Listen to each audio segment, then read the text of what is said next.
la Mesa Triestamental de Colaboración de Equidad de Género de la Universidad de La Frontera, que busca precisamente reflexionar respecto a este contexto de emergencia sanitaria desde una mirada de género y poder profundizar en las implicancias que esta emergencia ha tenido para hombres y mujeres, producto precisamente de estos procesos de socialización diferenciada que vivimos cada uno de nosotros a lo largo de la vida, ¿ya? En esta oportunidad vamos a conversar sobre salud mental en el contexto de pandemia y los desafíos que presenta desde esta mirada de género. Y para eso nos acompañan tres destacadas invitadas: Natalia Salinas, académica del Departamento de Psicología de la Universidad de La Frontera; Nicole Zapata, ella es psicóloga de la Dirección de Desarrollo Estudiantil; y Francisca García, que es terapeuta ocupacional de la Clínica UFRO y también de la Unidad Infanto-Juvenil del Hospital Hernán Enríquez Aravena. Antes de comenzar, le voy a pedir a Bárbara Eitel, que es la directora de Equidad de Género, que pueda saludarnos y contarnos un poco también cómo se contextualiza este conversatorio dentro de las acciones que está desarrollando la Mesa Triestamental. Bueno, muchas gracias a todas y a todos también por estar aquí. Bueno, yo voy a presentar a Andrea. Andrea es nuestra psicóloga de la Dirección de Equidad de Género, y saludar también especialmente a nuestras invitadas. Y quisiera, bueno, comentarles que nuestro rector Eduardo Hebel le ha querido que les envíe un saludo de parte de él, justamente porque esta mesa triestamental de colaboración de equidad de género es una iniciativa que él nos pidió que coordináramos, en la cual participan representantes de las 6 facultades de nuestra Universidad de La Frontera, más una representante también de cada uno de los campus de Angol y Pucón, mujeres representantes de las organizaciones de mujeres de nuestra universidad, que son Mujeres Pro Equidad y la Asamblea Triestamental de Mujeres Autoconvocadas, y además el Consejo de Presidentes de nuestra universidad. Es una instancia diversa, como ustedes podrán ver, donde nos hemos reunido justamente desde nuestra diversidad, pero también con un punto en común, que es buscar un sentido para nuestra universidad en este contexto, ¿no? Desde la mirada de género, que nos pueda ir apoyando entre todos y que nos ayude a buscar una nueva forma, ¿verdad?, de pasar este momento complejo que no solamente en nuestra región y en nuestro país, sino que en todo el mundo. Y además lo estamos viviendo de manera diferenciadamente hombres y mujeres, ¿verdad?, con esto de encontrarnos que estamos estudiando, trabajando y viviendo nuestras vidas todo en el hogar, ¿no? Donde la pantalla es el medio de comunicación con el mundo, y que justamente creemos que como universidad, como comunidad universitaria, tenemos que estar también no solamente aportando para nuestra comunidad interna, sino que también, y fue lo que ocurrió en el conversatorio anterior, también han ingresado a estos espacios personas de otras ciudades, de otros contextos, no estudiantiles y laborales también, así que para nosotros es una muy buena instancia también de cumplir con lo que como universidad pública nos proponemos. El rector también nos ha pedido que sigamos en este trabajo. Hemos hecho ya un conversatorio anterior que era sobre violencia de género y recomendación en estos tiempos de pandemia. También tuvimos una participación bien amplia con muchas preguntas en el chat, así que recuerden también a todas las personas que pueden ir haciendo las preguntas en el chat para poder ir también dándole dinamismo a este conversatorio. Y en términos también de nuestra universidad hemos hecho también una sistematización de los apoyos que principalmente en contención emocional o apoyos sociales que se están realizando para las personas de nuestra comunidad. Bueno, y además también hicimos una encuesta sobre uso del tiempo, y a partir de esa encuesta surgieron varios temas, y a partir de esos temas, de esos dolores un poco, ¿no?, que tiene la comunidad en estos días, estamos abordando estos conversatorios. Así que, bueno, sin más, voy a dejar a nuestra moderadora hoy día, Andrea, y muchas gracias nuevamente a todas las personas que están aquí, y especialmente a nuestras invitadas. Mucho éxito. Muchas gracias, Bárbara, por tus palabras, y vamos a comenzar ya a entrar en tierra derecha. Y lo primero que les voy a pedir a nuestras invitadas es que se pudieran presentar, contar un poco cuál ha sido su experiencia en la materia que nos convoca hoy, y a partir de ahí responder una pregunta que podría ser una pregunta bien básica, pero que yo creo que también es importante para que podamos construir un lenguaje común, y es de qué hablamos cuando hablamos de salud mental, desde su mirada, desde su experticia, en cada uno de los ámbitos en los cuales cada una se desarrolla. Me gustaría que pudieran profundizar un poquito qué entendemos por salud mental. Que parto presentándome. Andrea, tengo que presentarme y hablar sobre salud mental de inmediato. Espero que nos presentemos todas primero. No escucho. ¿Puedes contarnos respecto a tu experiencia en la materia Ya. y a partir de ahí, en base también a la experiencia que tú tienes en los temas que has investigado, con los diferentes grupos con los que has podido profundizar, cuál es tu visión respecto a salud mental? Entendiéndola más que desde una mirada muy conceptual, ¿cierto? De manera que sea entendible, comprensible para cada uno de nosotros, ¿cierto? Y que nos ayude también a derribar a lo mejor algunos mitos en relación a lo que es la salud mental. Perfecto. Bueno, primero les quiero agradecer la invitación. Estoy muy contenta de poder estar aquí, pese a lo que decía Bárbara, que estamos tan distanciados, pareciera paradojal esto también, de estar juntos, tantas personas que quizás no hubieran podido estar en una instancia como esta, en el funcionamiento normal en el que nos encontrábamos antes, ¿no? Y bueno, también agradecer a las personas que están asistiendo en este minuto, que nos están escuchando. Mi nombre es Natalia Salinas, yo soy doctora en psicología de nuestra casa de estudio, de la UFRO. Soy muy UFRO, estudié también el pregrado ahí, entonces como que me siento casi símbolo de la educación de la UFRO. Muy orgullosa también de eso, he podido constatar que en la práctica, digamos, que nos forma muy bien también.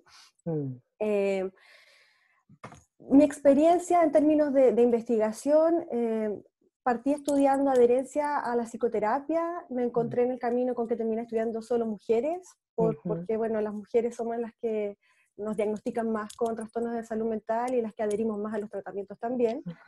Y luego, ahora último, sobre todo hace un par de años, me empecé a interesar en la salud mental universitaria.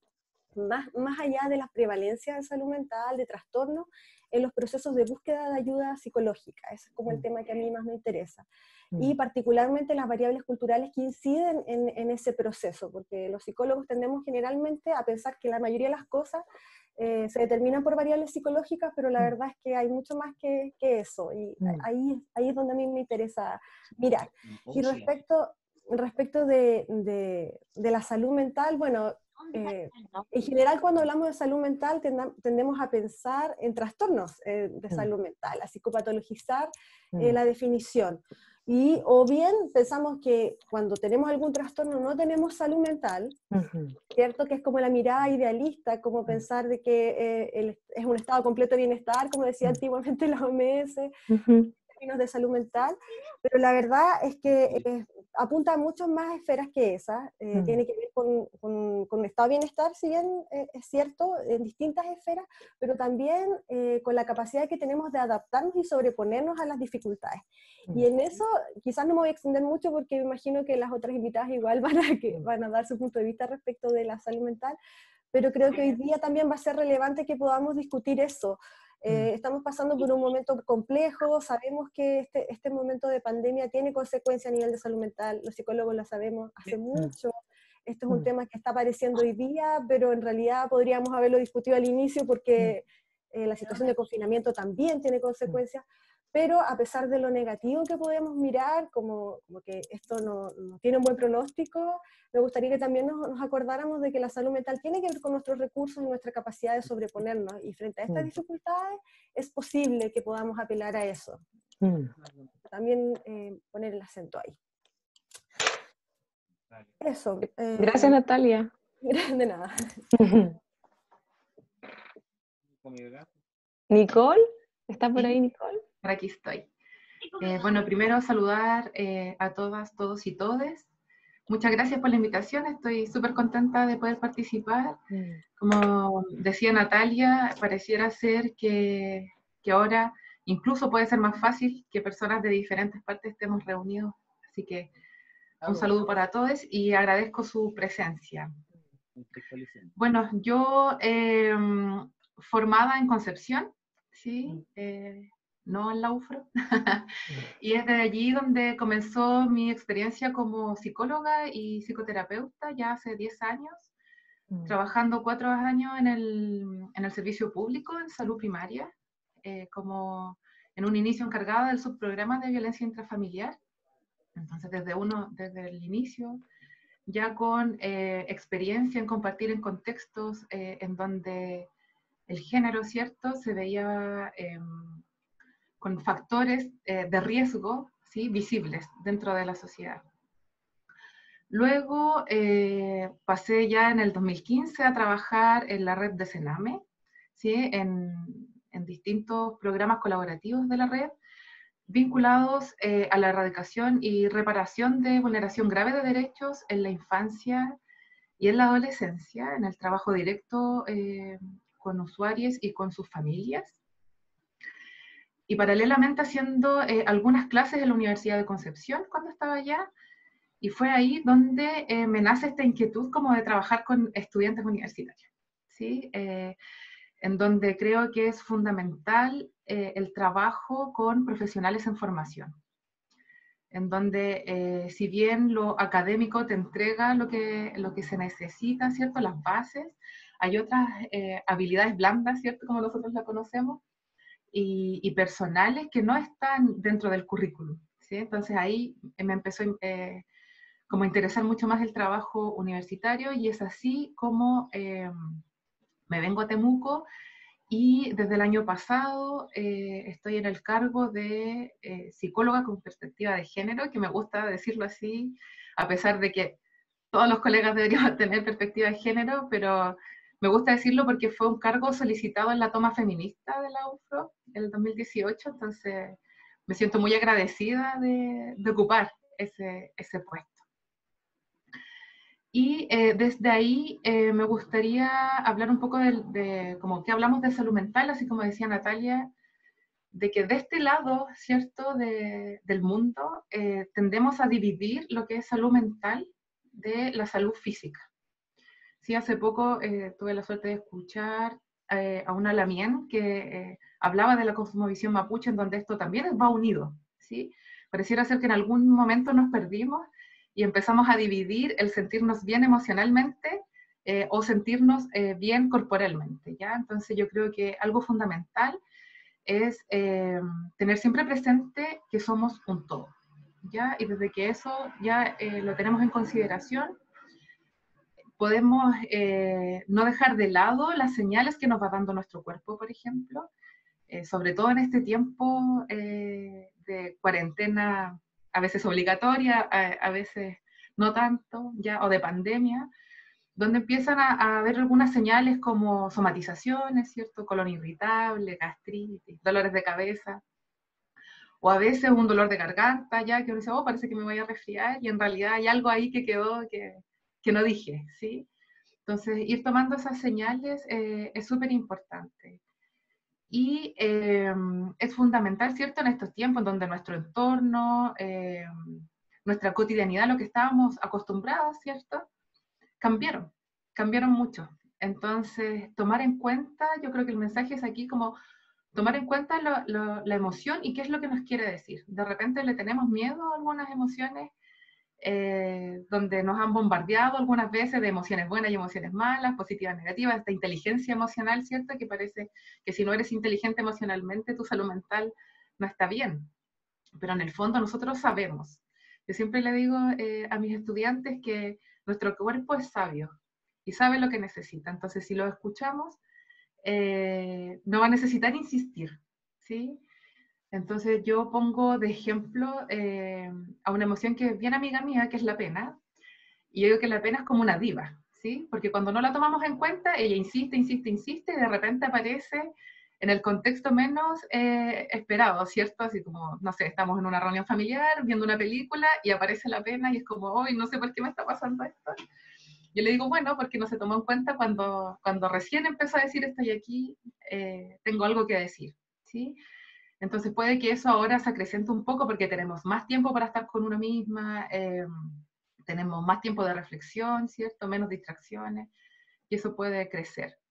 Y algo muy fundamental y que hemos estado trabajando también en este tiempo, que es nuestra salud sexual, ¿sí? Sexual y afectiva, que muchas veces se deja de lado de la salud mental, como si la salud mental estuviera dividida, ¿sí?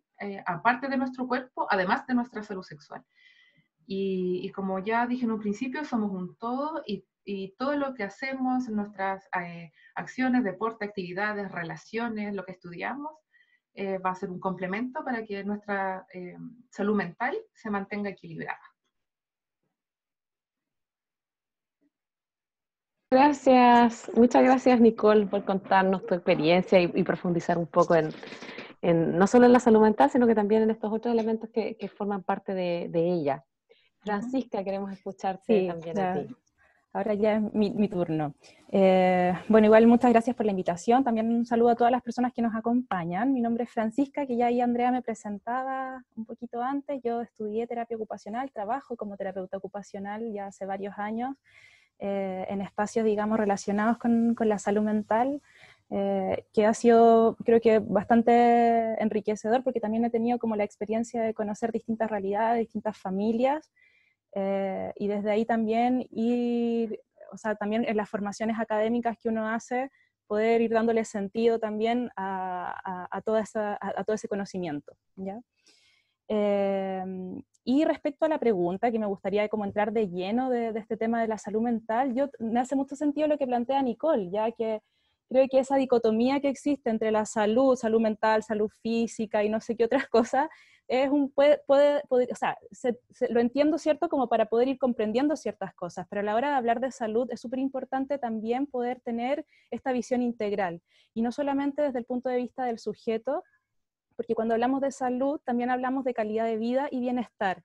Y al hablar de calidad de vida y al hablar de bienestar, necesariamente no podemos situarnos solamente en las personas, sino que también en los contextos. Y desde ahí la existencia de determinantes sociales de salud que influyen, ¿cierto?, de manera crucial para poder definir esos conceptos de bienestar en las personas. Entonces creo que desde ahí es como un punto súper importante al que tenemos que siempre ponerle ojo, sobre todo por la realidad chilena, ¿ya?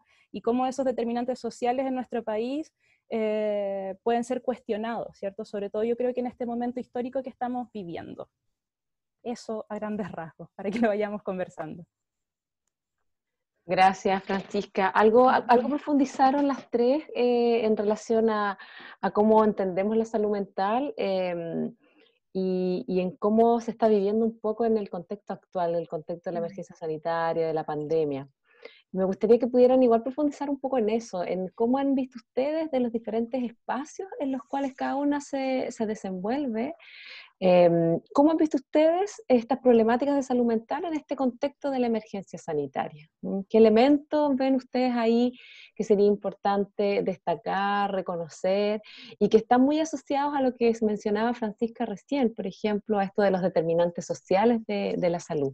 ¿Qué les ha tocado ver en sus espacios en los cuales se desenvuelven? Bueno, por mi parte, primero tenemos un telón de fondo en salud mental nosotros antes de la pandemia. Es bueno conocerlo. Nosotros en Chile tenemos unos indicadores de salud mental súper tristes en el fondo. ¿Sí? Si los leemos de buenas a primeras podemos pensar, ¿qué pasa? Que estamos con tantos niveles de trastornos, por ejemplo, depresivos. ¿Es genético esto que nos está ocurriendo? ¿Será que lo heredamos? Y la verdad es que la apuesta más va hacia la línea que mencionaba Francisca, o sea, los determinantes estructurales de la salud, el nivel socioeconómico, la forma en que se vive. Hoy día estamos haciéndonos más conscientes del hacinamiento, por ejemplo. Una variable súper importante. Y que nos ataca principalmente a las mujeres también, ¿eh? O sea, la cantidad de roles que cumplimos nosotras las mujeres y en los que tenemos que ser súper buenas también, porque se nos exige mucho. Hoy día en la situación de pandemia tenemos la misma carga horaria, laboral, pero al mismo tiempo tenemos que hacernos cargo de lo que está pasando en casa. Y lamentablemente todavía no está instalado en todos los hogares. El trabajo doméstico es un trabajo que se debe repartir entre los miembros de la familia. Entonces está implícito de que quien tiene que hacerlo es la mujer. Y bueno, vamos a empezar a acumular entonces una cantidad de estresores que son anexos al trabajo. En nuestro rol de género nos dice que también tenemos que ser buenas madres, entonces en la medida que no lo estoy siendo, empezamos a sentirnos culpables y sabemos que la culpa es una emoción que tenemos que ponerle ojo porque es una de las emociones importantes en los trastornos depresivos. O sea, cuando ya nos empezamos a sentir culpables porque no podemos cumplir en distintos ámbitos, tenemos que empezar a levantar nuestras señales de alerta. Y la verdad es que en ese telón de fondo, las mujeres, bueno, tenemos mucho más prevalencia de trastornos depresivos, que es uno de los trastornos más prevalentes a nivel mundial. En Chile, la brecha entre hombres y mujeres deprimidos es mucho más grande que en el resto del mundo. Si nosotros incluso revisamos la última encuesta nacional de salud, nos vamos a dar cuenta que en promedio un 6% de las personas en Chile tienen un trastorno depresivo, pero las mujeres tienen un 10% y los hombres un 2%. Entonces hay una brecha gigante, que no es casual. no es tampoco porque, como les decía, genéticamente nos vayamos a deprimir más. La verdad es que tenemos muchísimos estresores, entonces es muy probable que lleguemos a eso. Ahora, en los ámbitos en los que yo me desenvuelvo actualmente tiene que ver con el contexto universitario, porque por un lado estoy involucrada en la investigación con estudiantes, pero también hago clases en la universidad, entonces también puedo darme cuenta de lo que está ocurriendo con nuestros estudiantes, con nuestros alumnos. Y en ese sentido, bueno, es un grupo que en particular está sufriendo las consecuencias de esta situación. De hecho, es uno de los grupos que mayor sintomatología depresiva está manifestando. Nosotros inicialmente pensábamos que iban a ser los adultos mayores, y la verdad es que lo han resistido muchísimo mejor hasta ahora que los estudiantes, y es paradojal, la verdad, porque, bueno, yo he tenido oportunidad de acercarme a algunos datos que han llevado a cabo un grupo de investigadores del MIDA, es un núcleo de investigación en el que yo participo, y ellos mencionaban que les llamaba la atención este resultado, pero que reflexionando, la verdad es que los estudiantes universitarios tienen hartos motivos por los cuales hoy día estar con esta sintomatología elevada. Primero, es su proyecto de vida el que se encuentra hoy día cuestionado. Estamos en una situación tan excepcional que nadie sabe cómo responder a esto, una angustia generalizada, ¿cierto? Angustia que por lo demás es esperable, no es patológica. Es normal que hoy día sintamos niveles de angustia, que sintamos miedo. De hecho, el miedo nos va a movilizar, en buen sentido, a protegernos. O sea, en la medida que bajamos esta percepción de riesgo, nos vamos a exponer a más situaciones peligrosas en este minuto. Entonces, la verdad es que tampoco nos tenemos que sentir mal de sentir este miedo porque no es tan irracional, ¿ya? Entiendo que después, y sobre todo Nicole, Francisca, pueden dar como también elementos de que tenemos que estar alertas hoy día en el nivel más clínico, ¿cierto? Pero respecto a los universitarios, bueno, tenemos este proyecto de vida que se encuentra hoy día como stand-by, sobre todo con esta situación de movilización. Tenemos una percepción de riesgo menor, porque no es un grupo de riesgo, la mayoría de los universitarios, sin embargo, tienen que igual seguir estas reglas de confinamiento, entonces hay como una paradoja, ¿cierto? Y tienen mucho más acceso a información. Y hoy día el consumo de información también es preocupante porque estamos todo el día al frente de una pantalla, lo cual es fabuloso por un lado porque nos permite hacer esto que estamos haciendo hoy día, conversar con nuestros familiares a los que no podemos ver. Sin embargo, el consumo de información referente incluso al COVID es tan alto que aumenta las señales de alarma. Entonces, si hoy día, incluso respondiendo a esta primera pregunta, podríamos quedarnos con un primer tip, es como, ojo con lo que estamos mirando, con la cantidad de tiempo que pasamos consumiendo esta información, porque una cosa es tener unos niveles más o menos aceptables de angustia, y la otra es elevarlos por este motivo. O sea, en el fondo, una de las cosas de autocuidado que podemos hacer es ver qué fuentes son confiables y cuánto nos vamos a exponer a esa información, porque hoy día es cosa de prender, en el caso, no sé, de las personas que escuchan radio, y está todo el día en función de este mismo tema. Las redes sociales que los ocupan más nuestros estudiantes también. Entonces, ahí tiene que haber una estrategia igual, porque se está viendo que su salud mental se está viendo afectada, y en el caso de las mujeres es aún mayor, porque son estas estudiantes que en sus casas, junto a sus familias, han tenido que cuidar hermanos pequeños, tienen que hacer labores en sus casas, se sigue manteniendo, como les decía previamente, donde, por ejemplo, si hay un adulto mayor al que cuidar, es una mujer la que lo va a cuidar. Históricamente son las mujeres las que cuidan a sus padres cuando son adultos mayores, son las hijas mayores las que hacen las labores del hogar. Entonces, la verdad es que hay un nivel grande de estrés y sintomatología depresiva en nuestra población universitaria. Inicialmente también hay recursos ahí que podemos mirar, y la verdad es que si uno incluso revisa la literatura internacional respecto de otras pandemias, no de esta que en realidad está tan reciente, que hay artículos pero pocos todavía, y hay muchas trayectorias saludables luego de pasar una pandemia. Hay muchos resultados positivos de gente que logra sacar aprendizaje. De hecho, yo estoy junto al Fondesit, a las personas que trabajan en el Fondesit que yo estoy dirigiendo, estamos armando un instrumento para medir los estresores asociados al COVID que nos va a permitir un poco situarnos en el contexto actual, algo que no teníamos para nada planificado cuando se planifica el proyecto.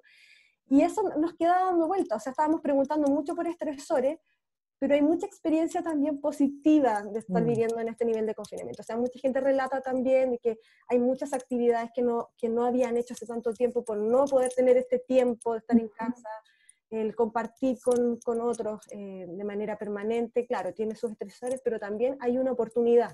Entonces, en ese sentido, yo creo que también los estudiantes universitarios están viviendo otras experiencias que probablemente los van a enriquecer. Entonces, estoy esperando también que en el fondo esta pandemia nos deje esta capacidad de sobreponernos a este tipo de cosas instalada, porque probablemente no va a ser la primera que nos toque vivir, y la idea es poder aprender de esta experiencia también.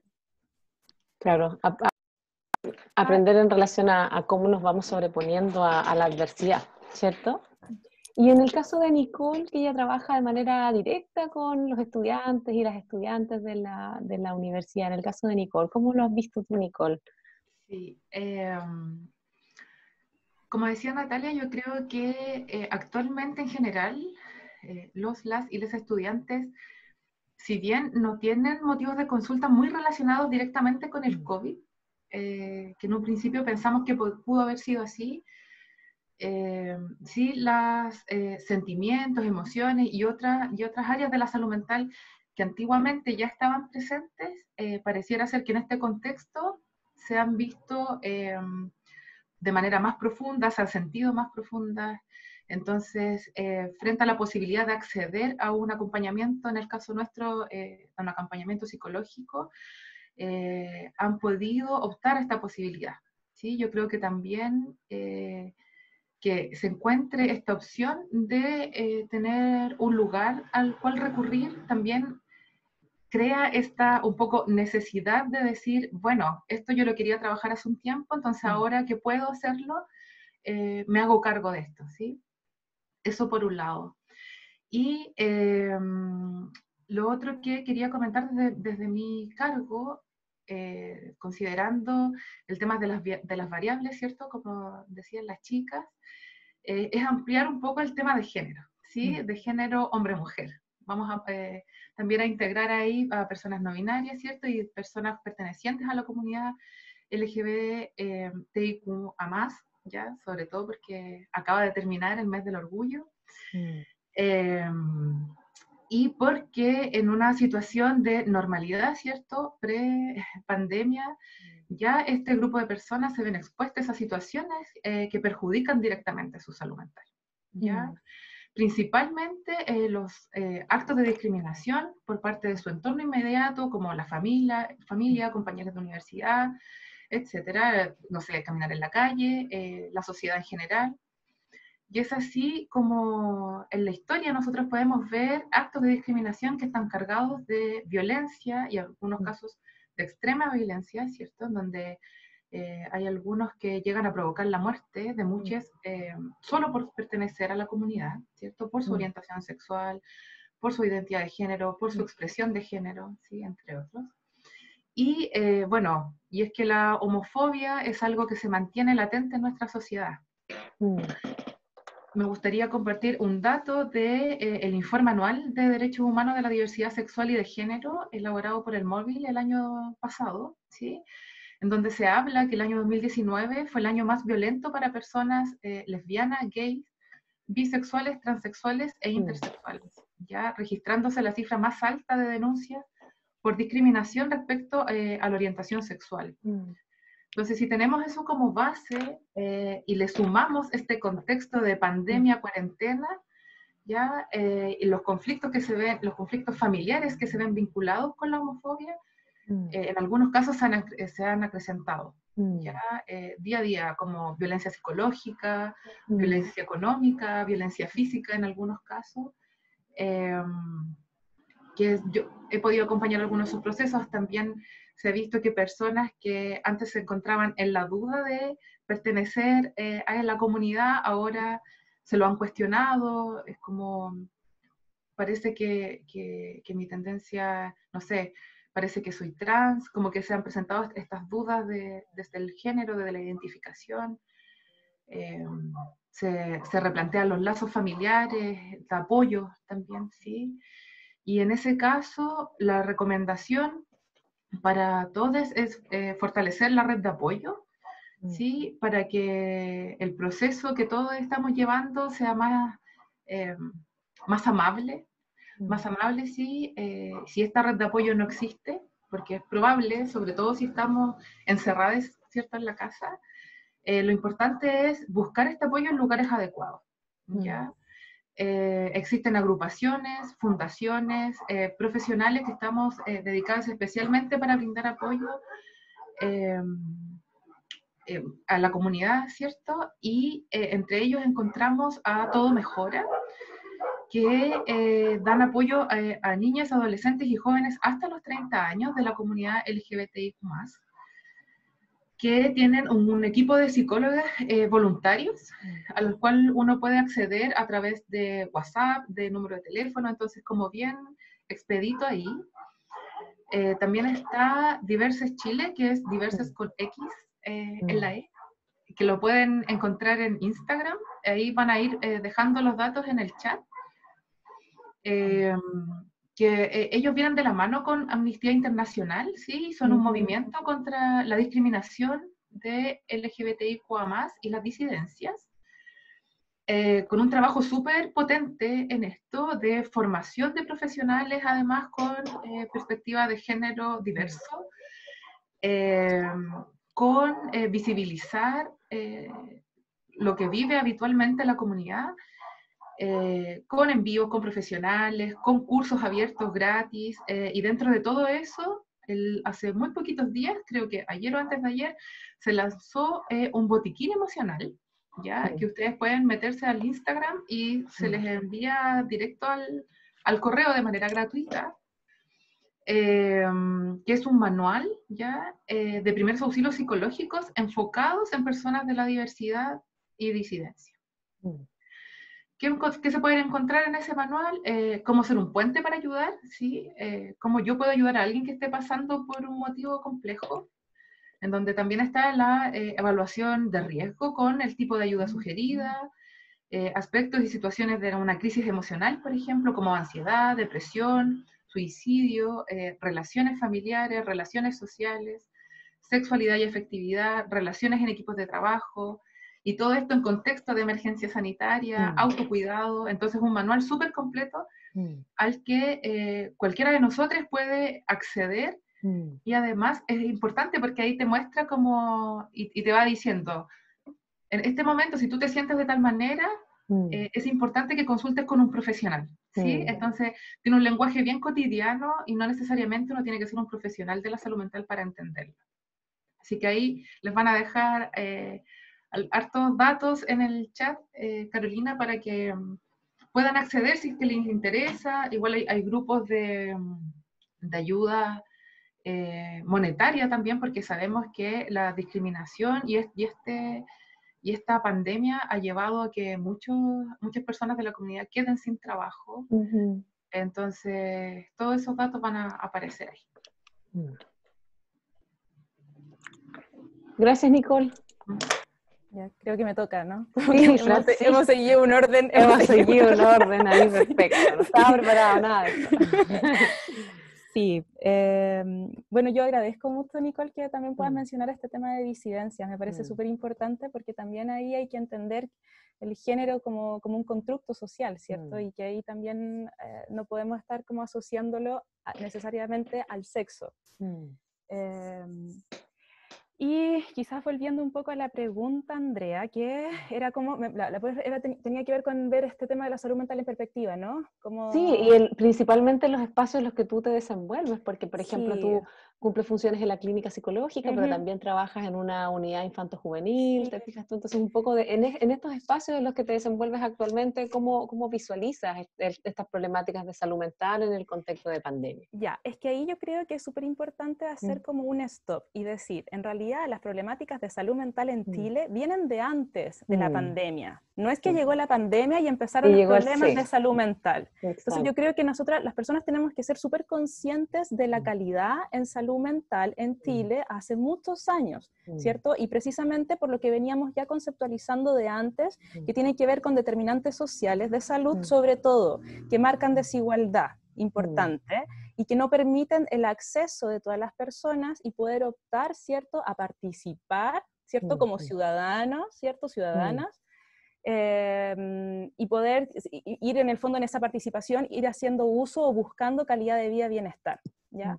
Ahora, cuando llega la pandemia, o sea, teniendo eso de base, ¿cierto?, que el problema ya viene hace rato, cuando llega la pandemia, lo que ocurre o lo que se observa es que hay un aumento en ciertas líneas, ¿no? Que tiene que ver con las líneas de la ansiedad, que tiene que ver con las líneas más de comillas, trastornos, no sé, es una palabra media compleja esa, pero todo el tema de lo afectivo, de ánimo, ¿cierto? Y, espérate, ¿qué dije? Ansiedad, el tema de ánimo. Trastornos del ánimo. Trastornos del ánimo, aumenta también el consumo de sustancias, y otro punto que aumenta es la violencia intrafamiliar, ¿ya? Que la violencia intrafamiliar está cierto, estudiado que como víctimas, ¿cierto?, se observa más en mujeres, en niñas, niños, niñas. Y eso ahí yo creo que es un tema re importante, porque claro, o sea, a partir de todo esto se han ido activando en la red ciertas opciones como para poder dar respuesta a esto, ¿ya? A nivel institucional y también a nivel, digamos, como de la autogestión de las propias comunidades, que ahí yo creo que también es interesante mencionarlo, ¿ya?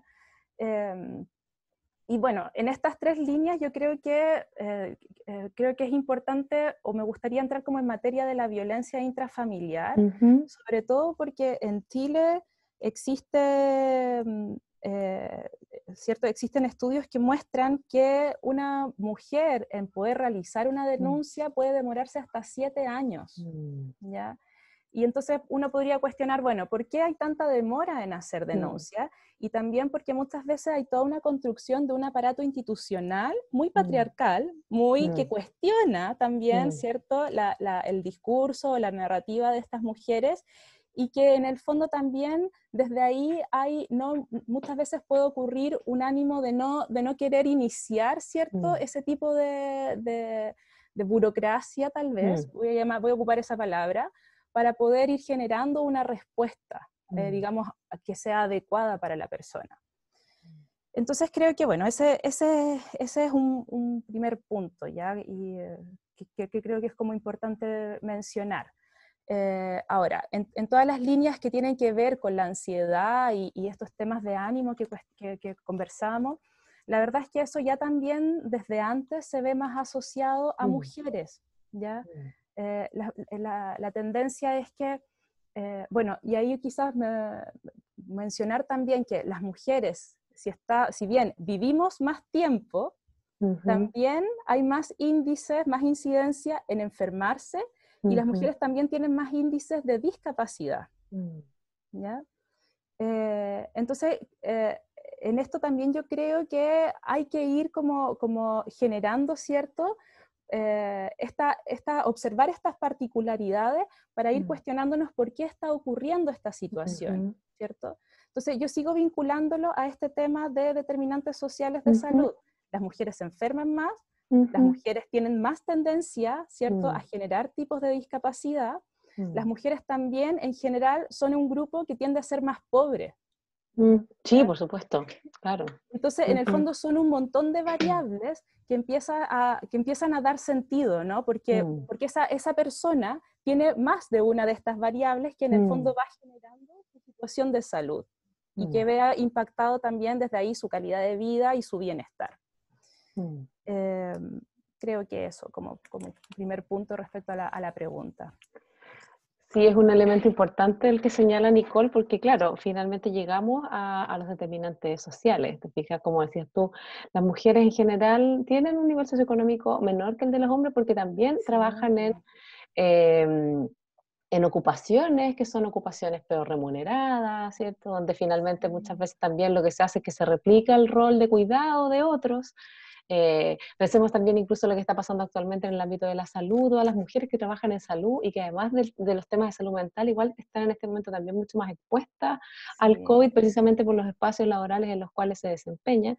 Entonces, claro, esos factores, o sea, esos determinantes sociales finalmente están influenciados por elementos que son parte de estas desigualdades y que, como señalaba Natalia antes, y como señalas tú también, no es que antes hayamos tenido buenos niveles de salud mental, lo que pasa es que el contexto de emergencia sanitaria lo que hace es precisamente aumentar las brechas, ¿cierto? Hacerlas evidentes, visibilizarlas. Finalmente habían ahí una serie de condiciones de desigualdad que estaban ocultas tras las cifras económicas, ¿cierto? Y ahora la emergencia sanitaria lo que hace es que las pone o sea, nos las muestra en la cara finalmente. Nos las dice, muestra en la... Ay, perdona. Sí, Nos las muestra en la sí. cara y también quizás ahí tomando un poco lo que ya veníamos conversando acerca de esto, de cómo se asocia ciertos roles al género.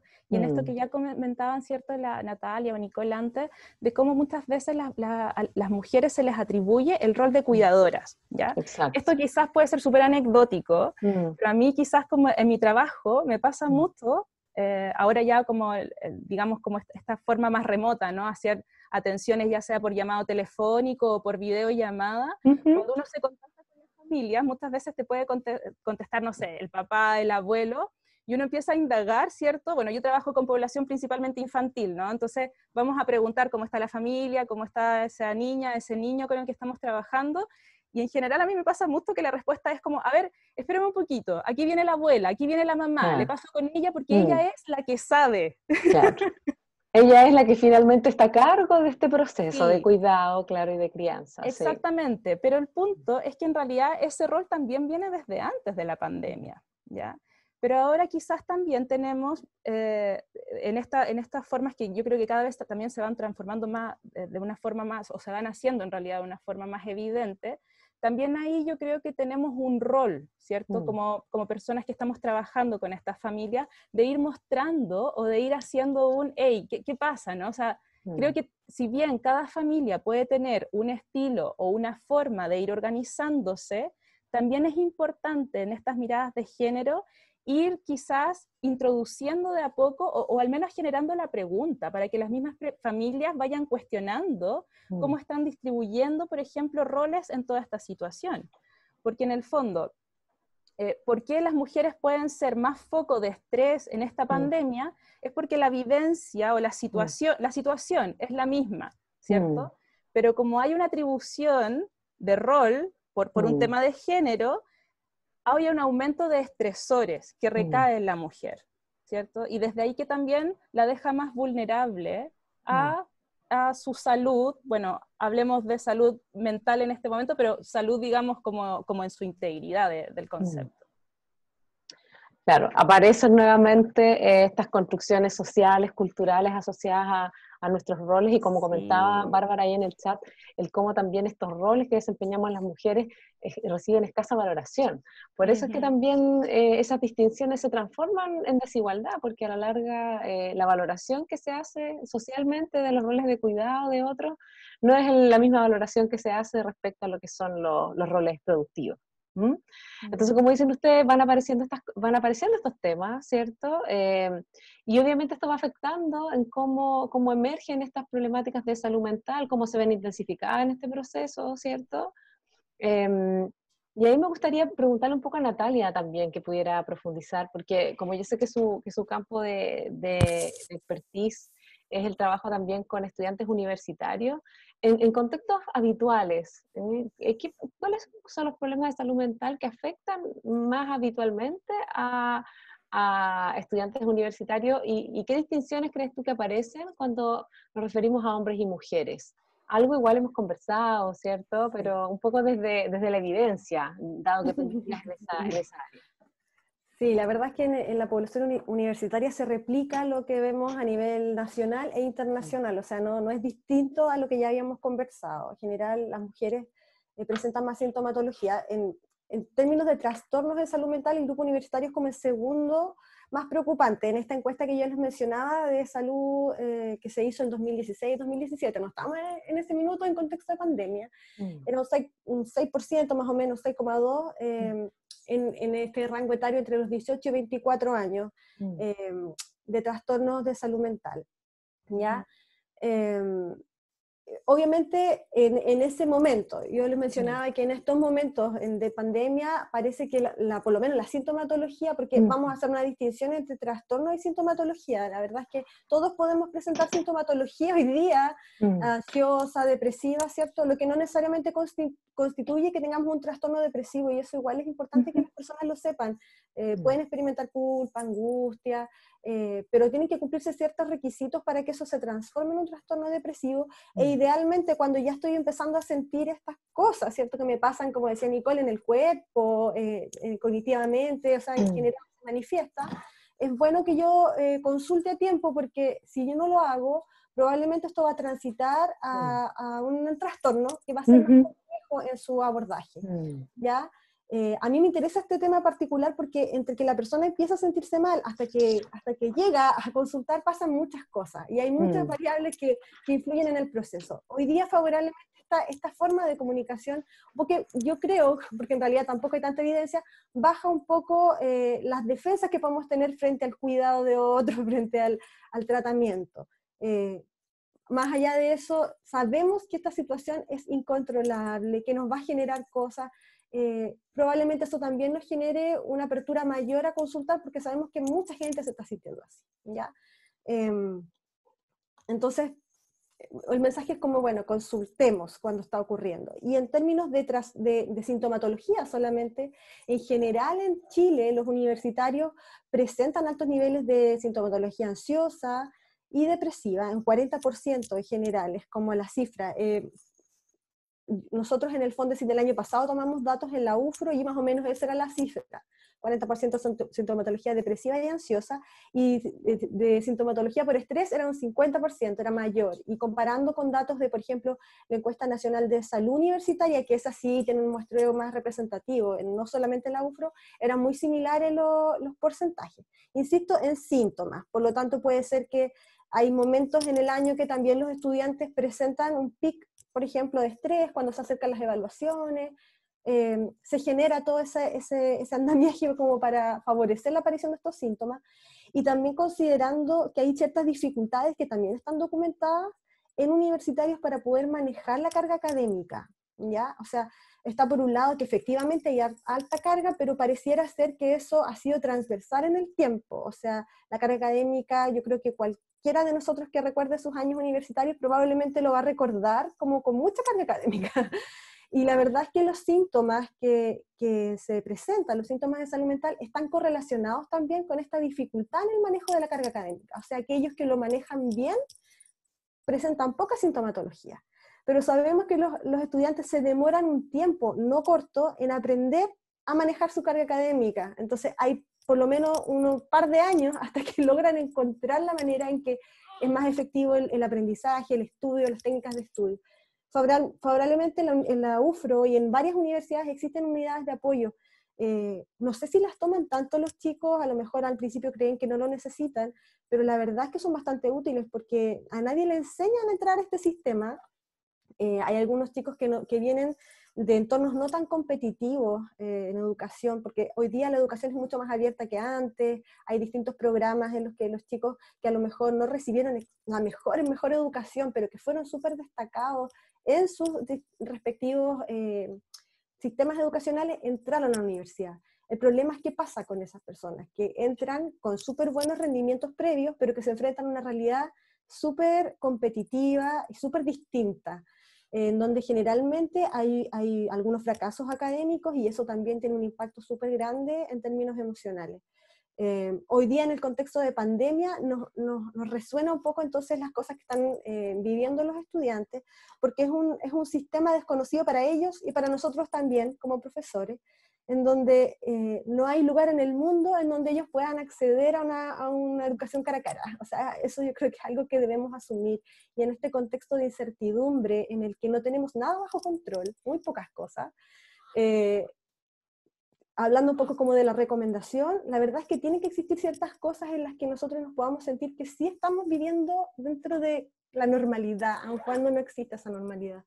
Yo siempre les decía a mis estudiantes, cuando estábamos ya en las clases online, tengan un horario como para ir a clases, aun cuando no vayan a salir de su casa, pero hagan como si están yendo, hagan como si hay un espacio para estudiar y como si hay un espacio para estar con la familia, aun cuando la familia esté pegada ahí atrás, dando vueltas, porque si no, esta incertidumbre, esta sensación de poco control, realmente va a tener un impacto en nuestra salud mental.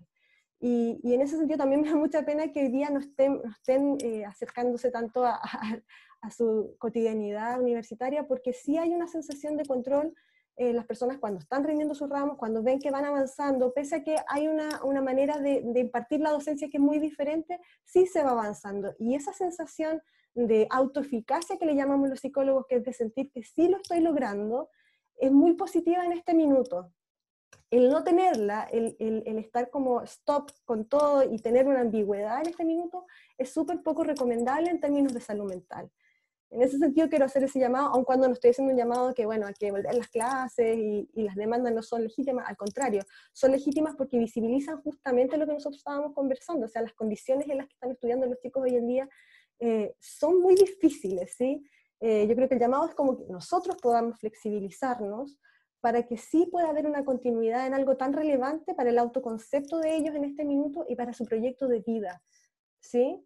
Porque hoy día es un proyecto de vida el que se está jugando en esta etapa universitaria, y la verdad es que si nosotros podemos flexibilizar, la formación, sabemos, se da en la universidad, pero también se da afuera, y hoy día las circunstancias en las que se encuentran los estudiantes también están aprendiendo mucho, una experiencia de vida muy, muy rica en ese sentido. Entonces, la verdad es que en este contexto, los universitarios se ven expuestos a todos estos estresores, pero también está la recomendación de poder seguir manteniendo ciertas actividades que puedan redituar en una sensación de control en algunas cosas. En las otras, obviamente, ninguno de nosotros tiene control sobre lo que está ocurriendo, pero mientras se mantengan este tipo de actividades, probablemente vamos a hacer frente de mejor manera a esta angustia y a este estrés que estamos viviendo actualmente. Gracias, Natalia. Estaba revisando algunas preguntas del chat. Vamos a intentar profundizar también ahí en esas preguntas, pero antes de eso quería preguntarle a Nicole, a pesar de lo que nos comentaba recién Natalia, ¿cierto? De que sabemos de que es complejo en este escenario de incertidumbre mantener ciertas rutinas, ¿m? Y que también es como muy natural que tengamos estos sentimientos, estas emociones, este temor, inseguridad. ¿A qué otros síntomas o señales crees tú, Nicole, que hay que estar atentos? ¿Cuándo debiésemos pedir ayuda y orientación? Pensando un poco también en algo que nos comentaba Natalia hace un rato, porque yo me imagino que igual puede haber alguna distinción respecto a quién consulta más, si consultan más las mujeres o los hombres. Y me imagino que mientras más temprano consultemos, también eso es mejor. Yo creo que ahí también hay elementos del género relacionados con que las mujeres tendemos más a pedir ayuda que los hombres, producto también del mismo modelo de masculinidad. Entonces, ¿a qué síntomas crees tú, Nicole, que habría que estar atentos y decir, en realidad esto no es solamente normal que ocurra en el contexto que estoy viviendo, sino que requiere buscar algún apoyo externo? Sí, primero resaltar como lo esperable, ¿sí? Que eso es tan variado como variadas personas somos. Y yo creo que, bueno, la ansiedad y el estrés, como decía Natalia, que son estas emociones que nos llevan a mantenernos alertas frente a alguna amenaza y que van a acompañar este proceso de adaptación que pareciera ser que tiene que ser muy flexible en este tiempo, porque va variando todo todos los días. Pueden que hayan días en que tengamos miedo, tristeza, rabia por nuestra situación personal o por lo que está pasando fuera, ¿cierto? Lo que vemos en las noticias, en las redes sociales, la incertidumbre, ¿sí? De cada vez que se va acercando la hora en que dan el total de infectados nuevos, o qué va a pasar con mi año, ¿ya? Insomnio. Pasó mucho que las primeras, cuando, por ejemplo, acá en Temuco empezaron las cuarentenas totales, se desordenó mucho el tema del sueño, ¿sí? Porque nos quedábamos hasta más tarde, no sé, viendo una película, porque parecía ser que esto iba a ser provisorio, entonces teníamos una semana como casi que de relajo, cuidado, y ya el sueño se empezó a cambiar, entonces hay que tener ojo ahí con la higiene del sueño. Aumento del apetito, ¿cierto? Que eso también lo vemos mucho en las redes sociales, que como que se tira un poco a la broma. Y la frustración por lo que tenía planeado que iba a ser este 2020, ¿cierto? Y lo que no podrá hacer. Yo he escuchado mucho esto de vamos a perder este año. ¿Sí? Y yo les comento sobre una experiencia personal. A mí me tocó mi último año de universidad post-terremoto tsunami en Talcahuano. ¿Sí? Entonces, que no era una pandemia, pero era algo similar de crisis, claro. Bien fuerte. Entonces, yo les muestro que este año puede ser una oportunidad para muchos de nosotros, ¿sí? De aprender cosas. O sea, no todas las generaciones van a decir, yo estaba en este año en la universidad mientras estaba la pandemia y tuvimos que aprender esto, esto y esto otro. Entonces, que no se vea como un año que se pierde. También replantearse como los vínculos y relaciones afectivas. Me ha pasado mucho que estudiantes que estaban en pareja antes de la pandemia y que ahora, por ejemplo, hay uno viviendo en Malalcahuello y el otro se quedó acá en Temuco con su familia, me dice así como, es que ya como que no me dan ganas, como que no lo echo de menos, por ejemplo, ¿sí? Entonces yo los invito y les digo, pero es que ahí entonces hay que pensar, ¿por qué yo estaba con el otro? ¿Porque lo necesitaba? ¿Porque me acompañaba a la U? ¿Porque lo pasábamos bien juntos? ¿Qué sé yo? O en realidad porque yo decidía estar con un otro, ¿sí? Porque ahora ya la decisión de no verse es una decisión de amor, les digo yo, porque muchas ha pasado en estos como relaciones un poco violentas psicológicamente, ¿cierto? Donde, tú no me quieres venir a ver, entra un poco la manipulación ahí, entonces pensar que el no verse es un acto de amor y de cuidado hacia el otro y propio. También esto del aburrimiento, ¿cierto? De que todos los días son iguales, entonces ahí hay que poner un poco de ojo porque nuestro ánimo empieza a bajar. Cuando todo esto, ¿sí? Cuando todos estos síntomas, la ansiedad o síntomas que habían antes, como crisis de pánico, depresión, ideación suicida, la irritabilidad, siento angustia, quizás algunos duelos anteriores, ya que todavía estaban en proceso, sentimientos y emociones que están ahí, y eso empieza a causarnos un malestar constante, ¿sí? Abruma nuestros días, son persistentes, y nosotros sentimos que no podemos manejarlos. Es momento de buscar ayuda profesional, ¿ya? Cuando digo, o cuando alguien más en mi familia me lo dice, ¿sí? Me lo refleja. Oye, ¿sabes qué? Hace como una semana que te noto que estás un poco más enojona, o que te noto que parece que te estás durmiendo muy tarde, ¿sí? Como tomar en cuenta la retroalimentación de quienes nos rodean, o si yo digo, chuta, parece que esta semana no he querido hablar ningún día con mis amigos, ¿sí? O me da flojera conectarme a Zoom, ya no quiero hacer la junta virtual, ¿sí? Que al principio estaban como todos así como, ya, hagamos junta, y de repente es como, no, ya no quiero. Darnos esos espacios out, ¿cierto? Como fuera, pero también que eso no se transforme en una constante. Gracias, Nicole. Y a partir de ahí, a partir de esas señales a las que tenemos que estar alerta, esos síntomas, ¿dónde podemos dirigirnos cuando necesitemos apoyo o contención emocional en el contexto actual? No sé, ahí a lo mejor Francisca nos puede orientar un poco, ¿sí? ¿Dónde podemos buscar ayuda? ¿Dónde podemos solicitar algún tipo de apoyo para enfrentar mejor esta etapa y las emociones asociadas a esta etapa? Sí, yo creo que en esta mirada espectral que nos planteaba Nicole, ¿cierto? Como desde entender que hay una primera instancia donde van a haber ciertas vivencias que pueden ser esperables o normativas, ¿no? Ahí yo creo que hay una primera instancia de cuidados mutuos que tiene que ver con los lugares o las personas con las que uno comparte regularmente, y ahí es súper importante ir potenciando, ¿ya? Potenciar y también ir poniendo ojo en las personas que están a mi alrededor, ¿ya? Pero claramente cuando en esta mirada espectral ya se empiezan a acentuar más situaciones o ciertas experiencias de malestar, ¿cierto? Donde la persona quizás no cuenta o se siente tal vez sin los recursos para poder enfrentar el tema, quizás ahí en esas solicitudes de ayuda yo creo que la red ofrece bastante, ¿ya? Bueno, a nivel estatal ustedes vieron que se ofrece este programa que se abrió hace poquito, el Saludablemente, que es un programa que surge claramente en un contexto de emergencia, o sea, acá no hay una mirada como de prevención, de promoción de salud, pero sí como de poder ir atendiendo un poco los síntomas que pueden estar experimentando muchas personas que les generan malestar, ¿ya? Y ahí hay varias, en la página yo estuve revisando, hay varias líneas ya que ofrecen, por ejemplo, para niñas, para niños, para contextos de violencia, para mujeres, para personas mayores, como que hay todo quizás un espectro de la sociedad, bueno, varios grupos también quedan fuera, ya eso también hay que decirlo, pero un espectro amplio de la sociedad que quizás puede ir buscando apoyo también en estos espacios. Y quizás más a nivel local, bueno, yo también mencioné el espacio en el que trabajo, que es el de la clínica psicológica de la Universidad de la Frontera, que ahí también se activó, bueno, pensando también como en la comunidad, ¿no? Importante mencionar varias cosas. Ahí se activó nuevamente las atenciones. Hay una ficha que está, digamos, con carácter virtual que se puede encontrar en nuestras redes sociales, en Facebook principalmente. Bueno, la clínica tiene varias redes sociales, Facebook, Instagram. En Facebook está esta ficha, ¿cierto? Clínica Psicológica Universidad de la Frontera, que se puede acceder o escribir un correo directamente a consultas@ufrontera.cl solicitando esta ficha de inscripción y que puede ser completada, ¿cierto? Como para poder ir generando el apoyo.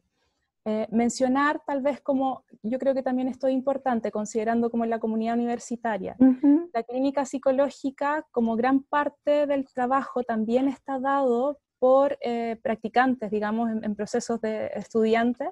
Estudiantes de formación, claro. Estudiantes de formación, exacto. Hay un tema ético ahí de iniciar procesos también con otros estudiantes porque también se comparten espacios, hay cosas en común que preferimos, ¿cierto?, como equipo que quede más resguardado. Exacto. Entonces, ahí, digamos, la parte de la comunidad que responde a este rol de estudiante, también creo que hay otros espacios que también la universidad ofrece, que eso es importante mencionarlo, ¿ya? Y bueno, yo creo que ahí también dijimos todos los espacios que están saludablemente, dijimos la parte de la red más local, hay varios números también, yo creo que específicos para estas temáticas de violencia de mujer, ¿cierto? Y los espacios que yo mencionaba antes, que son los, digamos, propios de las familias o los espacios probablemente más autogestionados, que yo creo que también son recursos a considerar, ¿ya? Yo creo que es clave igual lo que tú señalas, Francisca, porque parte también de este bienestar está muy asociado al apoyo social con el que contamos. Entonces, si bien estamos en una etapa que exige confinamiento y distancia física, esa distancia física no debiera entenderse necesariamente como esto del distanciamiento social, ¿cierto? O sea, efectivamente es una época en la que existe la posibilidad de reactivar esos apoyos sociales, ¿cierto? El vínculo con las amistades, con las familias, como para poder también recurrir a ellos en este contexto actual, como para poder resolver algunas necesidades en esta línea. Pero ahí quería también preguntarle a Nicole.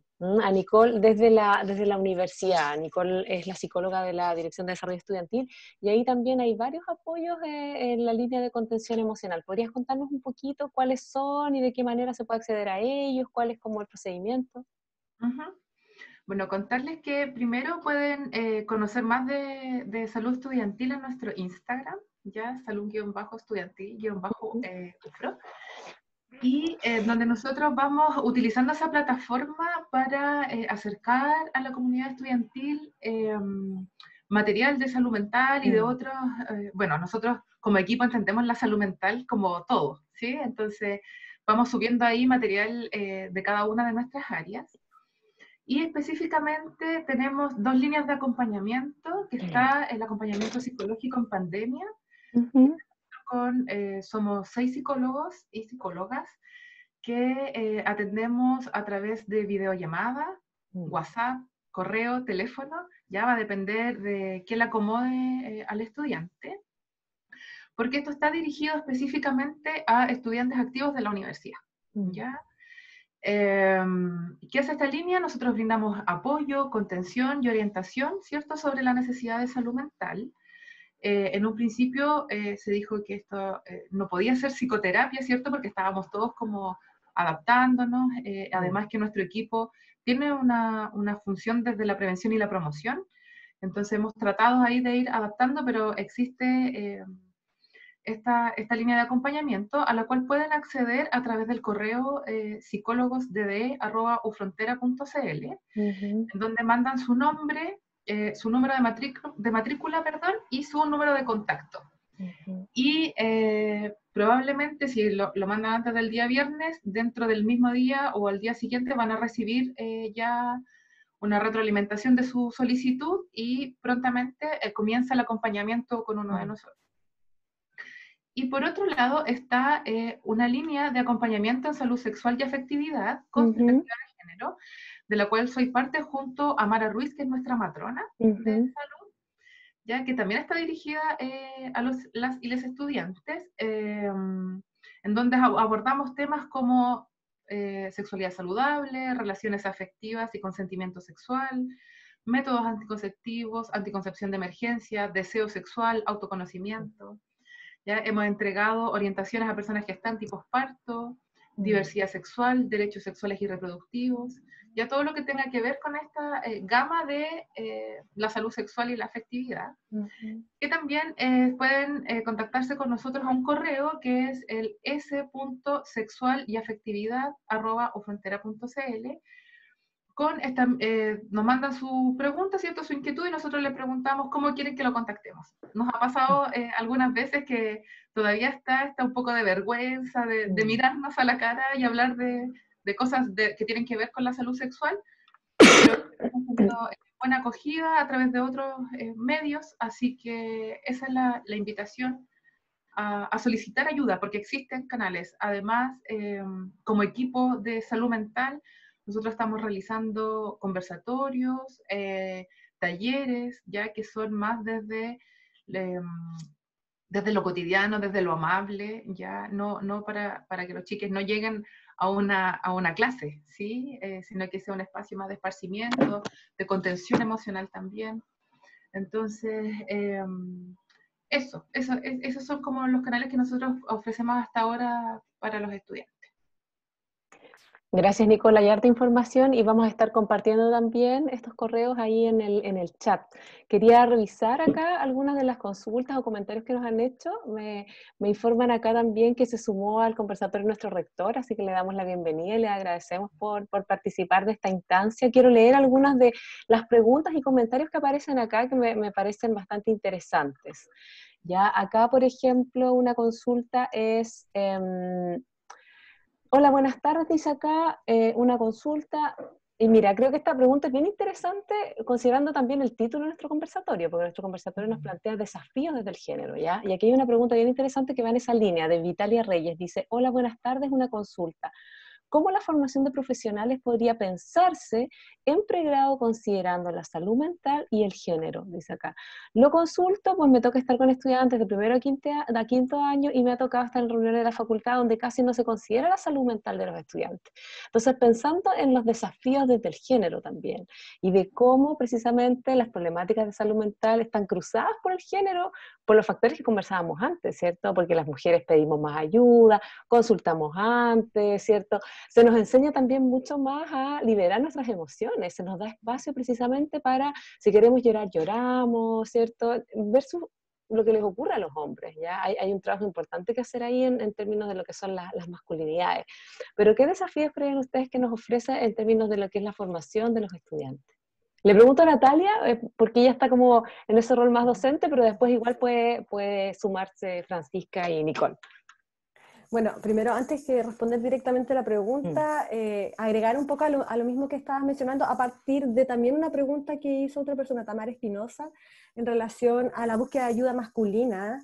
Hay mucho que aprender de esto, y si bien, claro, las mujeres estamos más desfavorecidas en términos de que nos diagnostican más con trastornos, la verdad es que estudios demuestran que teniendo la misma cantidad de síntomas, en la misma configuración, hombres y mujeres, los profesionales diagnostican con trastornos a las mujeres y no a los hombres.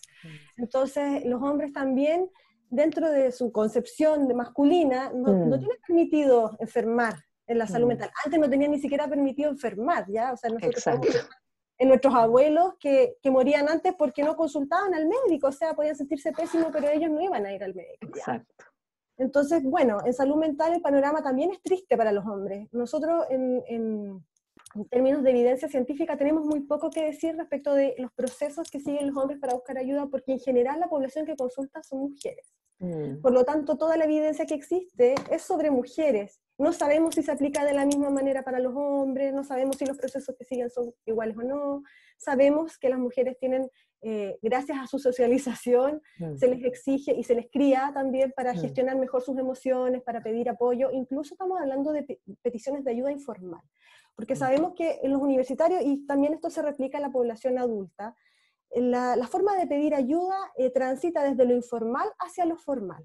No pedimos directamente ayuda al psiquiatra ni al psicólogo, sino que primero lo consultamos con nuestros pares, amigos, padres, pololo, pareja, quien sea una figura significativa para nosotros. Eso hacen los universitarios, ¿ya? Pero los hombres universitarios no piden tanta ayuda a sus pares como lo hacen las mujeres, entonces en general se restan de distintas fuentes. Eso es preocupante, ¿sí? Porque no es que no les ocurran cosas, de hecho manifiestan sus problemas de otra manera, tienen mayores índices de suicidio, de consumo de sustancias, entonces les están ocurriendo cosas que no están contando, ¿cierto? Exacto. Y eso tiene que ver con variables culturales también, asociadas al género, pero también asociadas a los tratamientos, y ese es un tema que yo investigo y que tiene que ver con qué es lo que cree la gente respecto de las atenciones, por ejemplo. Si les dan confianza o no. Hay personas que creen que consultar al psicólogo los va a dejar peor de lo que estaban, como que la psicoterapia es iatrogénica, va a causar un daño a la persona. Por lo tanto, por supuesto que no voy a consultar, si me va a hacer mal, ¿sí? Y por otro lado tenemos otra conceptualización también, que es el estigma del paciente en salud mental. O sea, y en este caso, es como decíamos, la discriminación y la estigmatización es acumulativa. Entonces, si me discriminan por ser mujer, mujer indígena y pobre, y más encima con un trastorno de salud mental, la verdad es que el resultado de esa ecuación es bastante desfavorable. Y para los hombres también ocurre así, el estigma es mucho más alto, o sea, en general la gente no habla de que se atiende con un psicólogo o que está haciendo una terapia X, no piden permiso o no dicen, mira, venía llegando a mi psicoterapia, por eso llegué tarde, nadie habla de eso. Sí, de que fue al dentista, por eso me atrasé, entonces no se instala en el lenguaje, no se instala en la práctica cotidiana, y yo creo que eso también es un desafío al interior de la universidad, o sea, tenemos que de cierta manera normalizar que las personas sí tenemos problemas, que necesitamos ayuda, y que los hombres también, y en ese sentido yo creo que hace falta evidencia para poder intervenir. Yo soy cautelosa respecto de ese tipo de recomendaciones porque la idea es que las intervenciones estén basadas en evidencia. Exacto. ¿Sí?